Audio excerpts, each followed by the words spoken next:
1997년 MBC 창작동요제 입선곡으로 아빠 힘내세요라는 곡이 있습니다. 사회 안팎에서 힘들고 지친 아빠들을 응원하는 노래인데 가사가 이렇습니다. 딩동댕 초인종 소리에 얼른 문을 열어보니 그토록 기다리던 아빠가 문 앞에 서 계셨죠. 너무나 반가워 웃으며 아빠 하고 불렀는데 어쩐지 오늘 아빠의 얼굴이 우울해 보이네요. 무슨 일이 생겼나요? 무슨 걱정 있나요? 마음대로 안 되는 일 오늘 있었나요? 아빠 힘내세요. 우리가 있잖아요. 아빠 힘내세요. 우리가 있어요. 힘내세요. 아빠. 이런 노래입니다. 자녀들에게 이런 노래 받아보신 분들 계신가요? 밖에서 힘들고 또 지쳐 돌아왔는데 사랑하는 자녀들이 이 노래를 불러주면 힘이 날 것도 같습니다. 우리는 살면서 어떤 계기로 인해서 힘이 축 빠질 때도 있고 또 때로는 반대로 힘을 얻을 때도 있습니다. 우리에게 힘을 빠지게 하는데 여러 가지 원인이 있습니다. 아무리 애쓰고 힘써도 내가 원하는 대로 일이 되지 않을 때, 때로는 체력적인 한계에 부딪혔을 때, 또 인간관계가 부딪히고 어려움을 겪을 때, 돌이킬 수 없는 잘못된 선택으로 인해서 그 대가를 치러야 할 때, 스트레스가 심하거나 무거운 짐에 계속 짓눌려 있을 때, 이렇게 내가 의도하지 않아도 이런 상황을 만나게 되면 힘이 빠지고 맥이 풀리기도 합니다. 문제는 이런 상황을 만났을 때 어떻게 다시 기운을 되찾고 힘을 얻을 수 있을까 하는 것입니다. 쉽지 않은 일입니다. 여러분은 어떤 경우에 힘이 납니까? 어디서 갑자기 숨겨뒀던 돈이 한 1,000만 원쯤 나오면 힘이 나겠습니까?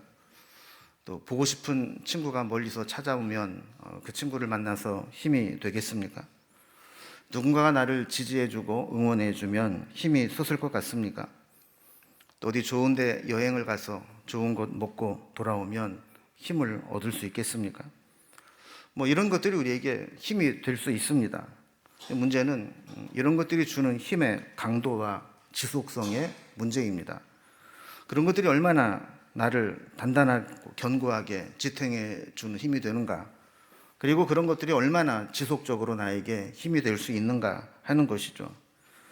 오늘 본문에 보면 우리가 힘을 얻는 비결이 어떤 것인가를 우리에게 가르쳐주고 있습니다.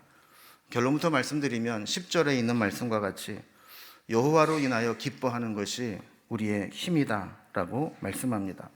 원어적 의미로는 여호와의 기쁨이 너희의 힘이다, 이런 의미입니다. 우리 힘의 원천은 어디에서 나오는 것인가? 여호와 하나님으로부터 나온다는 것이죠. 우리가 하나님을 가까이 하고 하나님 안에서 기쁨을 찾고 하나님이 주시는 것으로 우리의 힘의 원천을 삼게 될 때 우리는 힘을 얻게 된다라는 겁니다. 이렇게 여호와로 인하여 기뻐하는 것이 우리의 힘이라고 하는 이 말씀이 어떤 배경 속에서 나왔는지 먼저 오늘 본문의 배경을 잠깐 살펴보도록 하겠습니다. 느헤미야 1장 3절에 보면 느헤미야는 페르시아에 있었습니다. 그런데 포로로 끌려오지 않고 예루살렘과 유대에 남아있는 사람들이 얼마나 큰 환난을 당하고 능력을 받으며 또 예루살렘 성이 어떻게 허물어지고 성문들이 불타있는가 하는 소식을 듣게 됩니다. 당시 느헤미야는 아닥사스다 왕의 총애를 받고 있는 고위 관리였는데 왕에게 요청을 해서 시간을 정해놓고 내가 이때까지 나라에 좀 다녀오면 좋겠습니다. 그래서 총독으로 파견을 받고 왕의 조서를 얻어서 예루살렘으로 돌아오게 됩니다. 여러 가지 어려움이 있었지만 그것들을 극복하며 힘들게 성벽 재건 공사를 마무리하게 됩니다. 이렇게 성벽 재건 공사를 마무리하고 8장 1절에 보면 이스라엘 자손들이 자기들의 성읍에 거주했다 그랬습니다. 돌아온 백성들은 예루살렘에 모여서 무너진 성벽을 다 재건하고는 공사가 끝나고 나자 자기 지파에게 분배된 자기 고향 땅으로 돌아가서 정착하며 새로운 삶을 시작하게 되었다는 겁니다. 자, 그러다가 1절 중간에 보면 7째 달에 모든 백성이 일제히 수문 앞 광장에 모이게 되었다라고 말씀합니다. 여기 일제히라는 말은 한 사람처럼이라는 겁니다. 모든 백성들이 한 사람이 움직이는 것처럼 같이 움직여 예루살렘 수문 앞 광장에 모여 있었다는 겁니다. 유대인의 달력으로 7월 달은 매우 중요한 절기들이 모여 있는 날입니다. 7월 1일은 새해를 맞이하는 나팔절이고 7월 10일은 모든 민족들이 1년에 한 번 크게 대속의 은혜를 경험하는 대속죄 일입니다. 그리고 7월 15일은 초막절, 장막절이 시작되는 절기입니다. 그들이 의도했든 하지 않았든 이렇게 중요한 절기들이 모여있는 7월이 되자 사람들은 일제히 영적 갈망을 채우기 위해 예루살렘으로 모여오게 된 것입니다. 이 모임은 종교 지도자였던 느헤미야나 정치 지도자였던 느헤미야나 영적 지도자였던 에스라가 주도해서 소집한 것이 아니라 백성들이 누가 뭐라고 하지 않았는데도 자발적으로 모여서 움직이게 되었다라는 것입니다.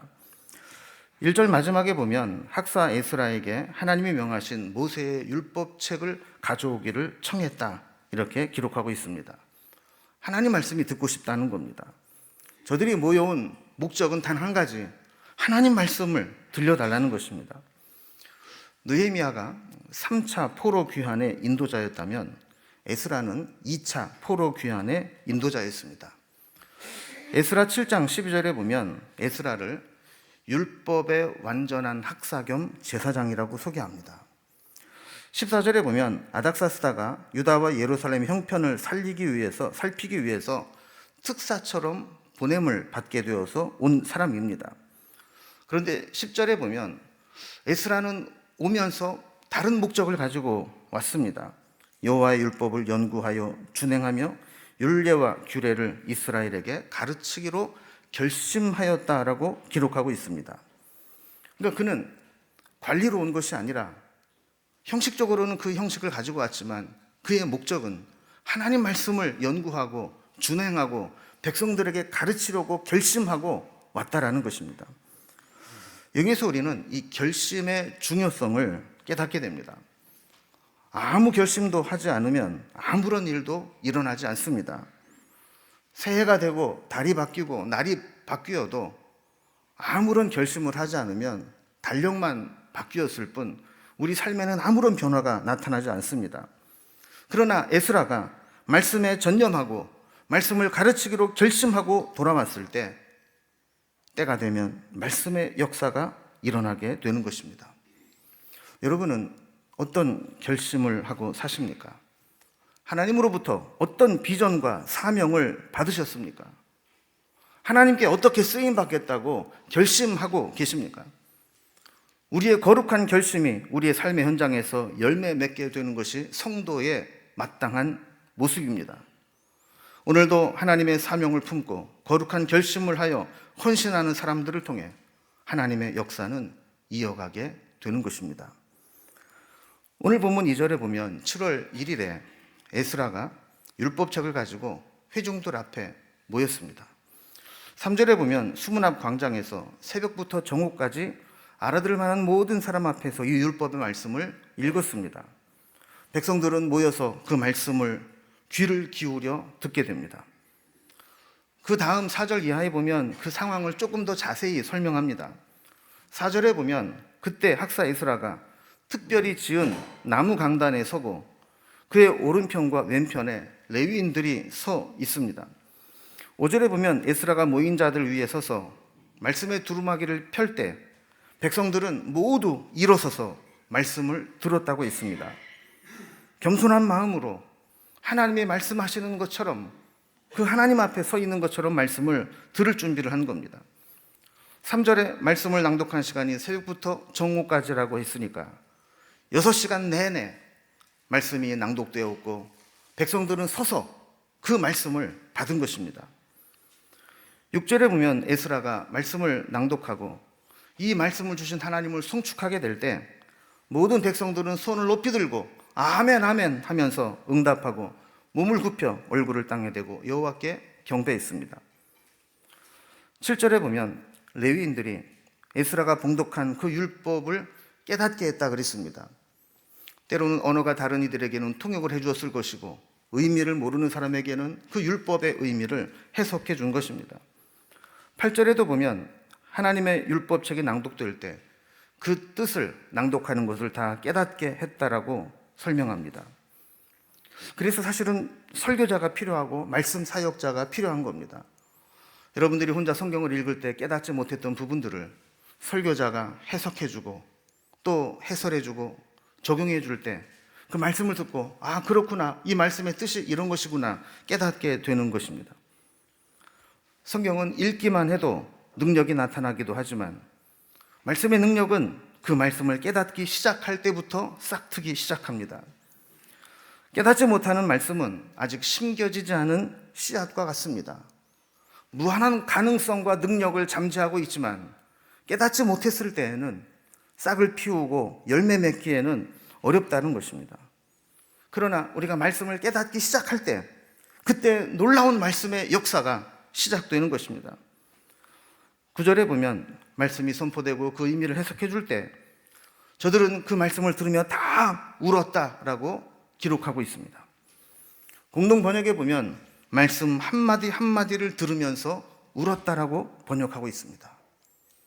하나님 말씀이 한 구절 한 구절 들려질 때마다 그 말씀이 듣는 이의 마음을 파고들면서 그들의 마음에 깊은 감동을 준 것입니다.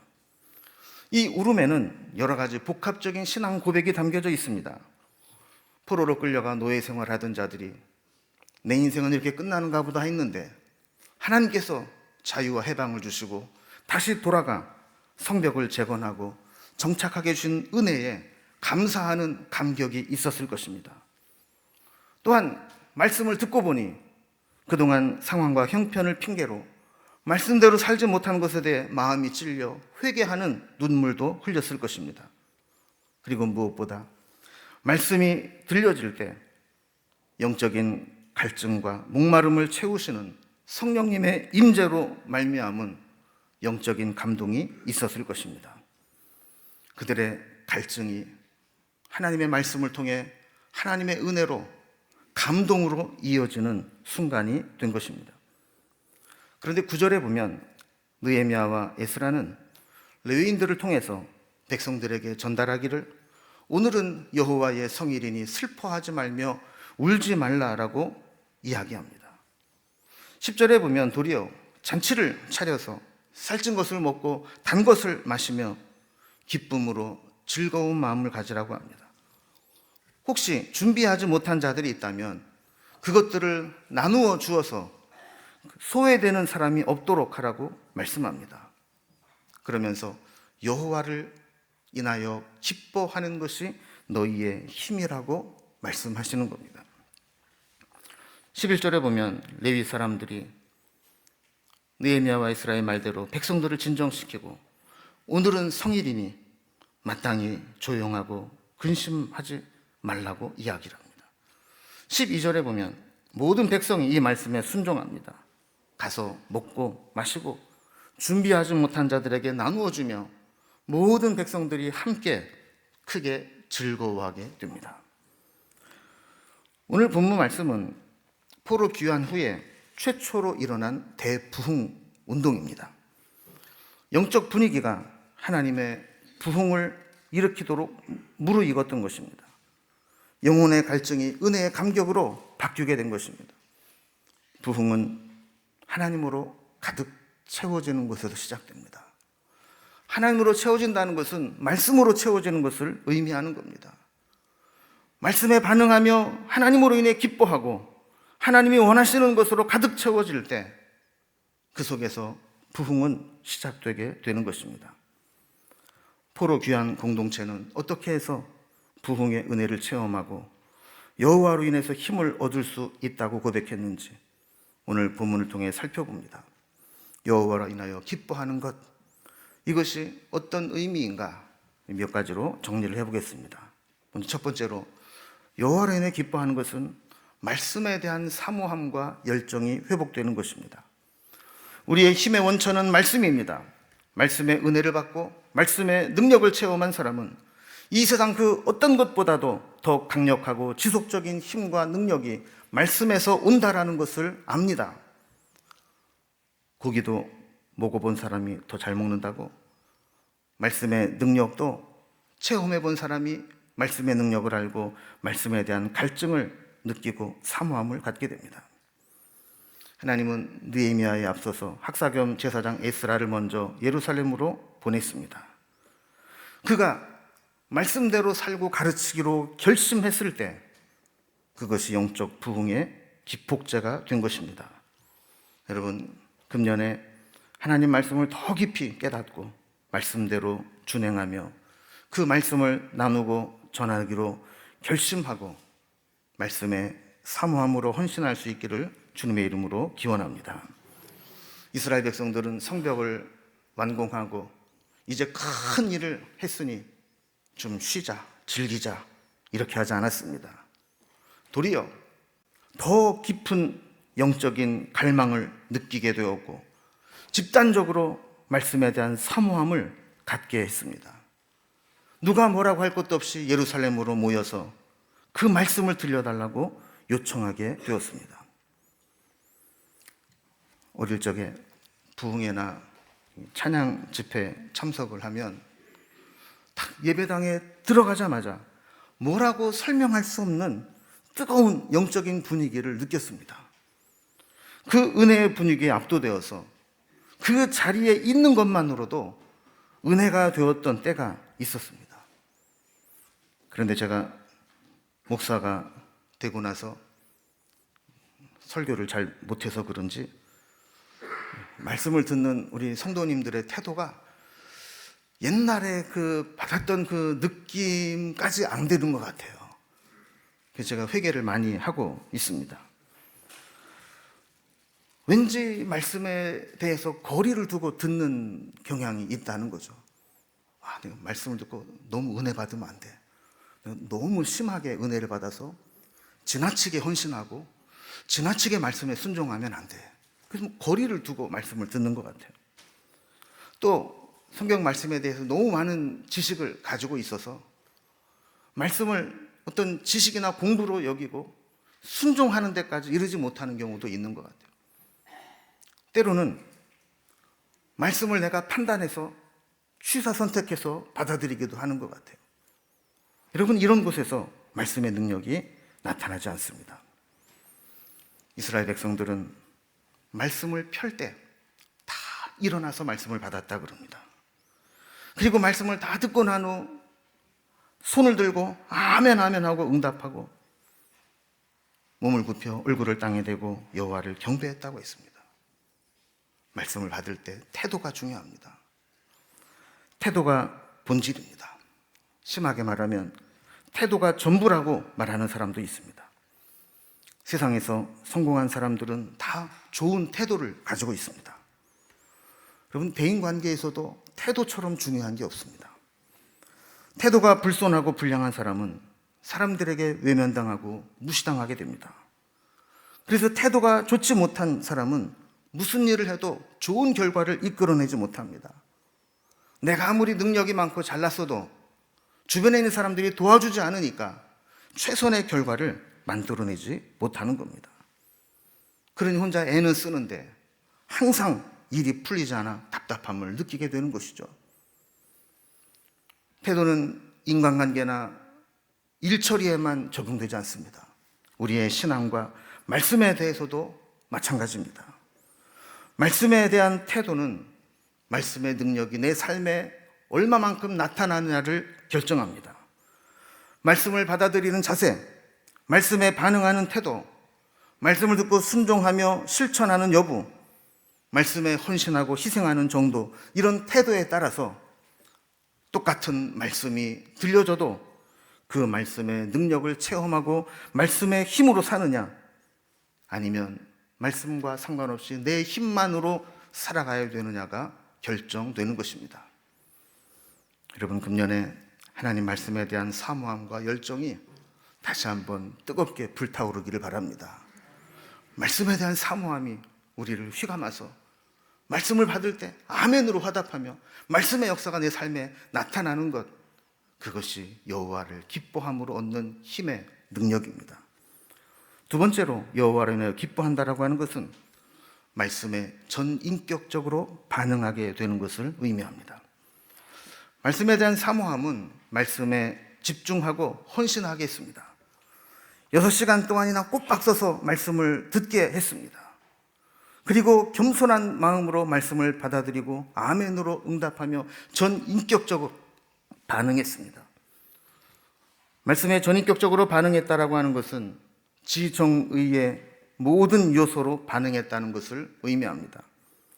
지적인 반응은 말씀을 듣고 깨닫게 되었다라는 것이고, 정적인 반응은 말씀을 듣고 깨달았을 때 감동을 받고 울게 되었다는 것이고, 의지적인 반응은 그 말씀이 내 삶을 바꾸고 전적으로 순종하도록 만들었다라는 것입니다.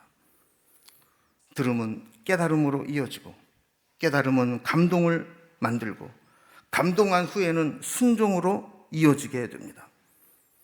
듣기는 하는데 깨닫지 못하면 거기에서 발전이 없습니다. 듣고 깨닫기는 하는데 감동이 없으면 마음이 움직이지 않아서 삶이 변화되지 않습니다. 7절에도 보면 레위 사람이 백성이 서 있는 자리에서 율법을 깨닫게 했다 그랬습니다. 8절에서도 에스라가 낭독하는 것을 다 깨닫게 했다고 기록하고 있습니다. 이렇게 말씀은 깨닫는 것에서부터 시작되는 겁니다. 지적인 반응이 있은 후에 그 깨달음은 감동으로 이어졌습니다. 9절에 보면 백성이 율법의 말씀을 듣고 다 울었다라고 기록합니다. 흥분된 감정을 주체할 수가 없었던 겁니다. 이 감정이 얼마나 컸든지 은혜까지도 압도당할 정도로 큰 격정을 이루었습니다. 그래서 진정하라고, 울지 말라고, 근심하지 말라고 격려해야 될 지경이 되었던 겁니다. 저는 언제쯤 한번 이런 역사가 우리에게 나타날 수 있을까 한번 생각해 봅니다. 기도하는데 막 회개하고 하나님 은혜에 감격해서 예배를 마치고 나서도 이 자리를 떠나지 못하고 막 펑펑 울어서 제가 가서 기도해 주면서 이제 됐다고, 하나님 마음 아신다고, 그만 울고 이제는 힘을 내라고, 이렇게 되는 역사가 나타나게 되었다는 것이죠. 또 감동은 순종으로 이어졌습니다.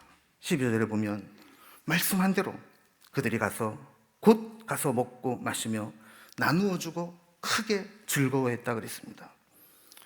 우리 읽지 않았지만 13절에 보면 사람들이 그 다음 날에도 족장들과 제사장들과 레위 사람들을 중심으로 율법의 말씀을 밝히 알려달라고 에스라를 다시 찾아가게 되었습니다. 성경을 공부하다 보니 초막절이 곧 다가오고 초막절에는 초막을 짓고 거해야 된다는 것을 깨닫고 16절과 17절에 보면 백성들이 나아가서 나뭇가지를 가져다가 초막을 짓고 초막절을 다시 지키기 시작합니다.